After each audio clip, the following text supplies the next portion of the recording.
के लिए एटलीस्ट।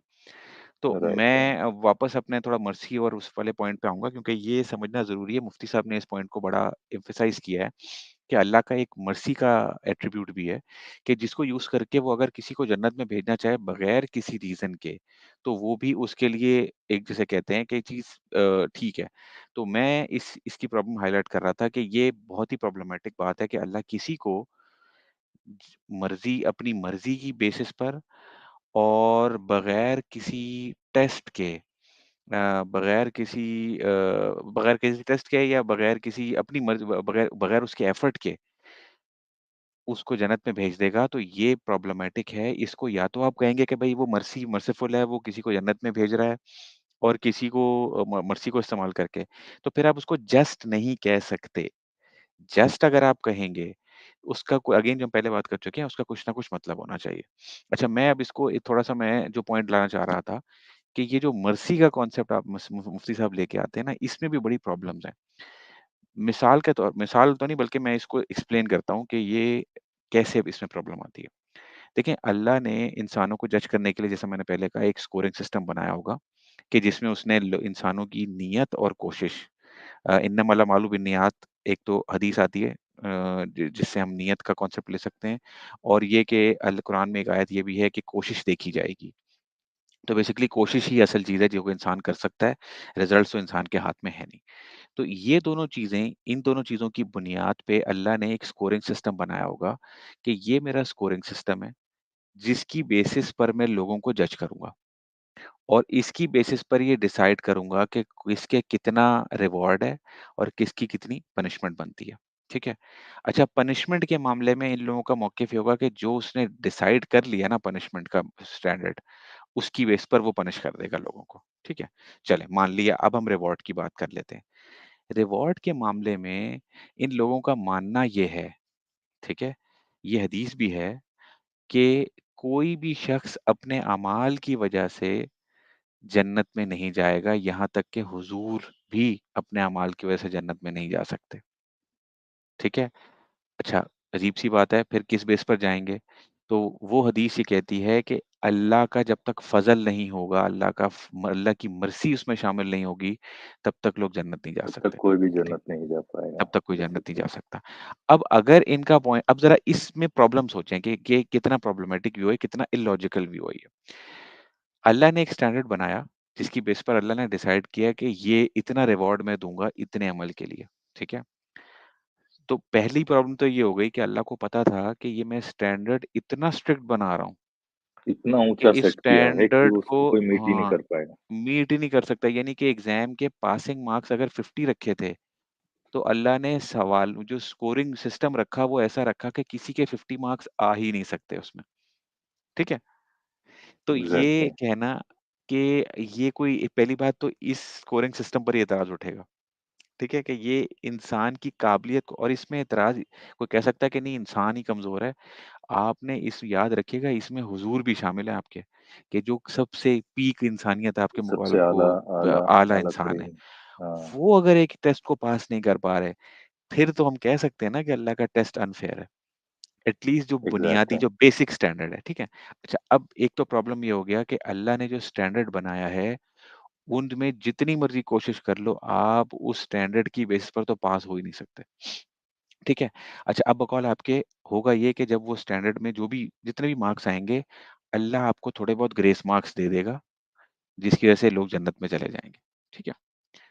अब इसमें ज़रा प्रॉब्लम देखो आप, अल्लाह ने एक स्टैंडर्ड बनाया रिवॉर्ड करने का, उस स्टैंडर्ड की जब जब उस स्टैंडर्ड को अप्लाई करने की बारी आई, तो उस स्टैंडर्ड को फेंक दिया साइड पर और तो कहा वो मैं एक नया स्टैंडर्ड जस्टिस ला रहा हूँ चला गया वहाँ से, नहीं जस्टिस आपने जस्टिस नहीं, फेंक नहीं, नहीं, दिया। जस्टिस की बात नहीं, नहीं, नहीं, गौर करें थोड़ा-सा। हुँ, अल्लाह हुँ। ने एक स्कोरिंग सिस्टम बनाया, मार्किंग स्कीम बनाई कि ये मार्किंग स्कीम है जिसकी बेस पर मैं हाँ, नहीं, रिवॉर्ड मैं डिसाइड इसलिए कह रहा हूँ करूँगा। जस्टिस यहाँ ख़याली कि आपका जो स्टैंडर्ड है, हुँ, अब यहाँ पे आपका उस स्टैंडर्ड के हिसाब से आपको अगर जस्टिस करते या उस हिसाब से आप हुँ, देते तो सभी जो है जहन्नमी होते, सभी, राइट? हाँ।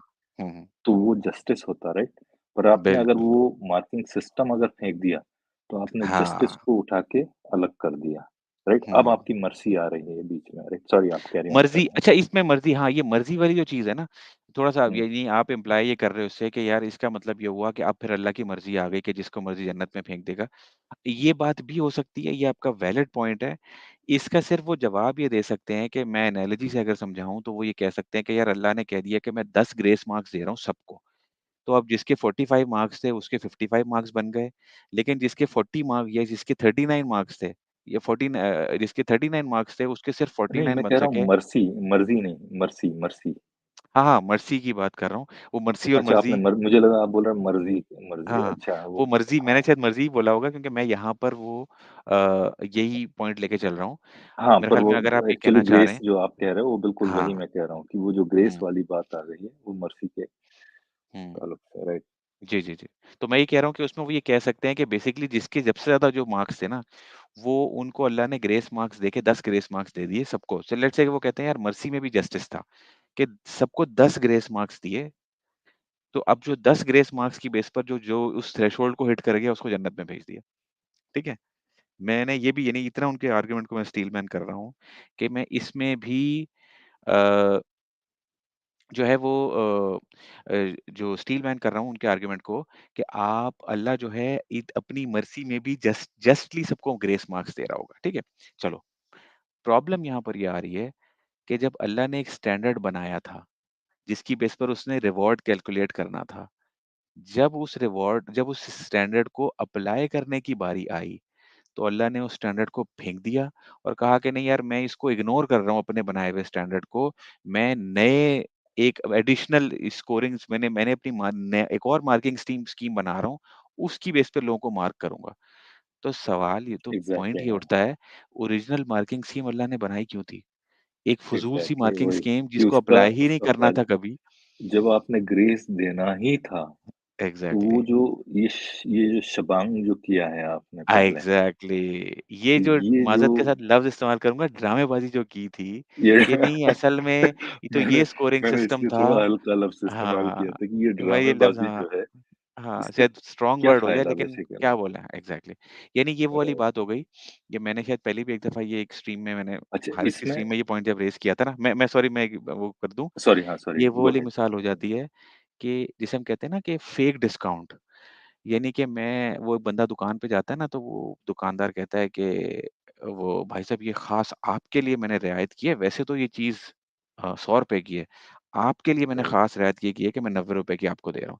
वो होती 90 की है, एग्ज़ैक्ट नहीं ठीक है? वो एग्ज़ैक्टली वो क्या यानी है, कि वो होती भी 50 हाँ। की है एक्चुअली, हाँ, वो तो चले, चले 50 मैं की कहता है हूँ 90 की हाँ, थी, लेट्स से मैं कहता हूँ वो 90 हाँ, की थी और उसको वो ये चूना लगा रहा है कि नहीं यार आपके लिए ख़ास डिस्काउंट मैंने किया कि आपको मैंने ₹10 की आपके लिए ₹10 कम किया। हालाँकि वो 90 की ही बेचता है सबको लेट्स से, असल 90 राइट, की राइट, प्राइस है। राइट। ये तो भैया अब आपके हैं। यहाँ पर जिसे आप मर्सी कह रहे हैं, तो वापस वो चीज़ जस्टिस पर तो आ सकती है। आप बोलें कि नहीं यार इक्वल स्टैंडर्ड अल्लाह ने अप्लाई सब पर इक्वल स्टैंडर्ड किया।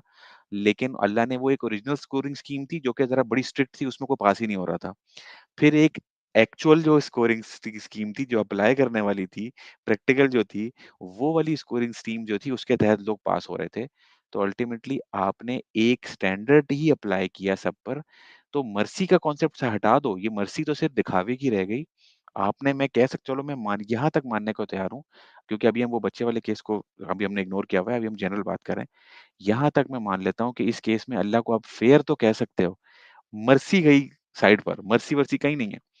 सिर्फ़ यहाँ पर जस्ट सिस्टम की बात ज़रूर हो सकती है कि नहीं यार अल्लाह ने फेयरली सबको ट्रीट किया, जो एक स्टैंडर्ड अप्लाई किया वो सबको कंसिस्टेंटली अप्लाई करके और वो कर दिया। लेकिन प्रॉब्लम इसमें ये ज़रूर होगी कि अल्लाह ने एक ऐसा काम किया, एक ऐसा स्टैंडर्ड बनाया कि जिसको उसने कभी इस्तेमाल ही नहीं करना था। तो अल्लाह कितना फ़ुज़ूल काम कर रहा है कि एक स्टैंडर्ड बना रहा है जिसको वो कभी इस्तेमाल ही नहीं करेगा। Exactly, exactly. ठीक है ना? तो ये इनकी एक बड़ी हुँ, प्रॉब्लम है इनके वर्ल्ड व्यू की कि भई ये यहाँ पर जब ये फ़ज़ल का लफ़्ज़ लेके आ रहे हैं कि जी फ़ज़ल से अल्लाह जो है वो दे देगा। तो ये मर्सी में ये बड़ी एक प्रॉब्लमैटिक बात है। मर्सिफुल अल्लाह हो ही नहीं मेरे हिसाब से लॉजिकली स्पीकिंग अगर अल्लाह को आप जस्ट मानते हो, अल्लाह मर्सिफुल हो ही नहीं सकता और अल्लाह की मर्सी का कोई मतलब ही नहीं बनता।